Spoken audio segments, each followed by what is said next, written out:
Pinaghahanap na ng pulisya ang isang motorcycle taxi rider na nangharas at nang hold up pa umano sa isang naging pasahero niya mula sa Quezon City. Lagi una ka sa balita ni Bam Alegre. Exclusive.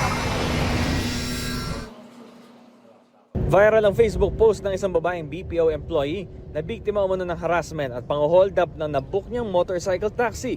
Dumulog siya kagabi sa Substation 4 ng Pasay Police para formal na ireklamo ang rider. Kwento ng biktima, papasok siya sa kanyang trabaho sa Taguig kagabi nang mag-book siya sa Cubao, Quezon City. Isinakay naman siya ng motorcycle taxi pero nangamba na raw siya nang inilampas siya ng rider sa dapat niyang bababaan. Ma'am, pwede yung samahan niyo ako, gumanon po siya. Sabi ko, saan po? Tapos sabi niya, dyan lang po. Sabi ko, ay hindi kuya kasi may pasok ako. Ang dapat pong way niya is mag-turn left siya. Ang ginawa po niya, nagdire-diretso po siya. Tapos doon na po ako nag-start mag-panic. Tinangay raw ng rider ang handbag niya na naglalaman ng kanyang pera, mga ID at debit card. Matapos ito, ibinaba raw siya sa isang madilim na bahagi ng Pasay, malayo sa kanyang destinasyon. Sabi niya, sige ma'am, ibababa kita pero ibibigay mo sa akin yung gamit ko. O pagbaba ko, before po akong bumaba, minake sure niya na hawak niya na yung bag ko para pagbaba ko nung pa ako sa makakaalis na po siya.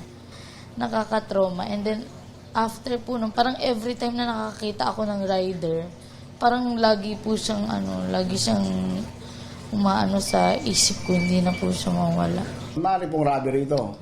Kung ito naman ay tinangay lamang po, base sa license ni ma'am na binigay lang sa kanya, pinabibigay lang sa kanya yung kanyang bag, maaaring ito'y theft. Bagamat hindi naman niya sinasabi na may pananakot na nangyari. Pwede rin nating kasuhan ito ng robbery. Dahil itong kanyang scheme na ginagawa, maaaring ito yung kanyang modus na ginagawa sa kanyang mga biktima. Sa inisyal na makikipag-usap ng pulisya sa kinatawan ng motorcycle company, pag-uusapan daw ng kanilang pamunuan kung paano nila ito tutugunan. Sinisigap din ng GMA Integrated News na makuha ang kanilang panig.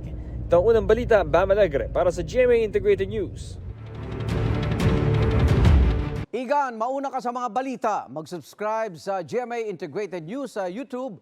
Sa mga kapuso abroad, subaybayan nyo kami sa GMA Pinoy TV at sa www.gmanews.tv.